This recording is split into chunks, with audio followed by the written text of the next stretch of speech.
Right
all the way to the bottom and come across the street. All right. One more question for you. Yeah. Do you know of any immediate needs that need to be taken care of, like for physical needs of any of the patients you're looking at? Well, let me give you my phone number so she can give me a call back. My name is Kim, and I'm with the American Cancer Society. Honestly, the above and out of the ordinary stuff is just a part of who we are at the American Cancer Society, and it has been an amazing way to get a tangible feel on who we're impacting and the lives that we're changing here at the American Cancer Society. It's the most rewarding thing that I feel that I have done. We see cancer patients, we see survivors at Relay, we see survivors in our daily presence in the community, but this gives a little more urgency to the need right now, and the way that we've been able to see that here in the community, see that in the faces of a patient who's been able to get chemotherapy after not having it for a month, it makes you want to cry, and it makes you want to be just so joyful at the work that we do.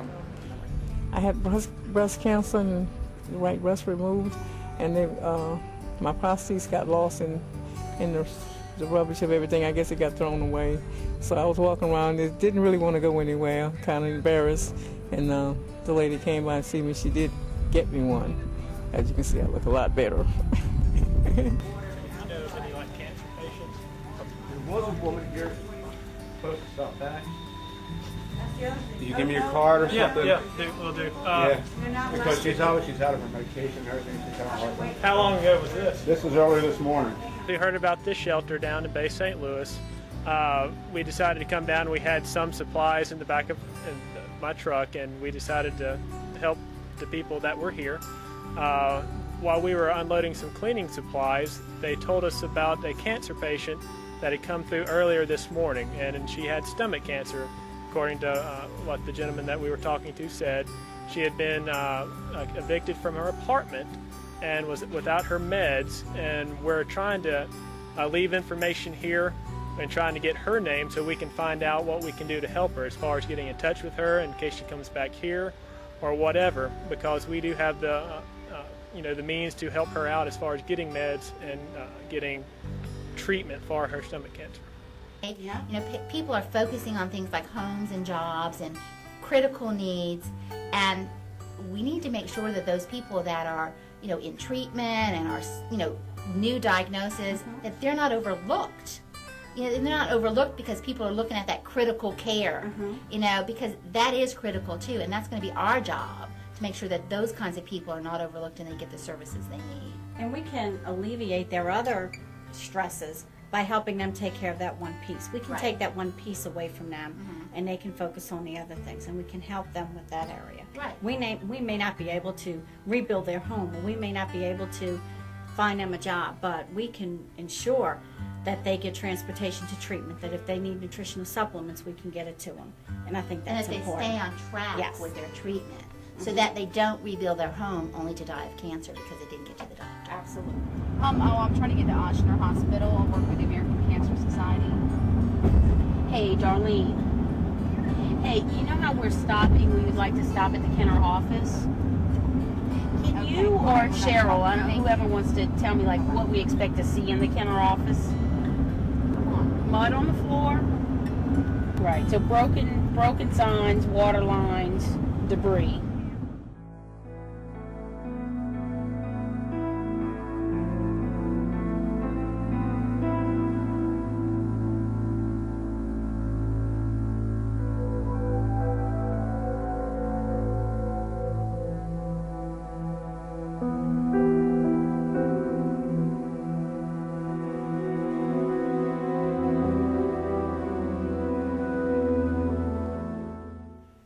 What's your thoughts about this office overall?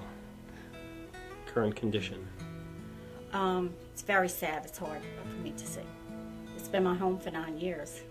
It was hard. I mean, I could only cry when I first walked in because I guess I was in denial, but I thought, oh, only the first floor flooded, so we'll be okay. We'll be able to come back to work, and we really can't.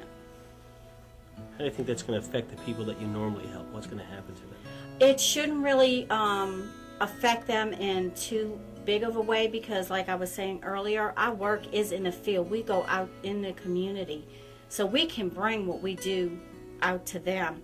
The only thing that I think is going to be affected is the boutique and having patients come in to get the wigs and those types of things, and we'll just have to bring that out to them. We'll work out of our cars if we have to and bring whatever we can to them.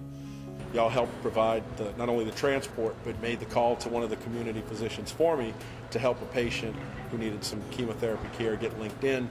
And then in the community, the radiation oncology centers have also been good from day one. They've pretty much said if it was radiation oncology, you need to call this main number and get it taken care of. So pretty much anything, not only cancer, but I'd probably say thanks to the Cancer Society, the cancer's been a lot easier to get people linked into the system here in town. We have people out there who don't have their doctors and don't have their hospital anymore, so they don't know what to do. Okay, what we've done is we've gone into the shelters. We're going all over the state, and we have a number that ASCO gave us, an 800 number, and we're giving that out. And that's helping I got them, that this morning. And we're giving that out in the shelters Good. all over the state and telling them to call that number to connect with their doctors. So we're doing that from our end as well. Well, and one of the things that East Jefferson has said, Dr. Peters has said in all of our meetings, we will treat everybody who comes Good. here. We don't Okay. care about anything. We will treat everybody and worry about everything else later. Absolutely. The School of Public Health is responsible for the statewide cancer control programs and works very closely with ACS on that, and just as ACS is doing in terms of focusing efforts and dollars on cancer patients who are displaced. The CDC is okayed redirecting our efforts in the statewide partnership toward finding cancer patients and ensuring that they get the care they need.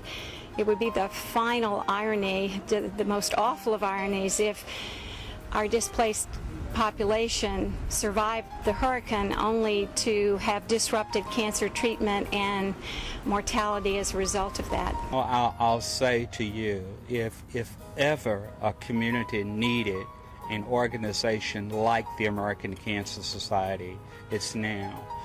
Having to have a family member be burdened with the cancer, the disease itself, is devastating enough. To lose everything on top of that makes it even worse. There's no single organization in the country that can help these cancer patients like the American Cancer Society. So it's very gratifying to me, as a former chairman of the board, to see my organization reconnecting with hospitals, reconnecting with cancer patients, because that's crucial to what we want to do and the image we've always portrayed for the American Cancer Society. So bravo, Zulu, to the American Cancer Society.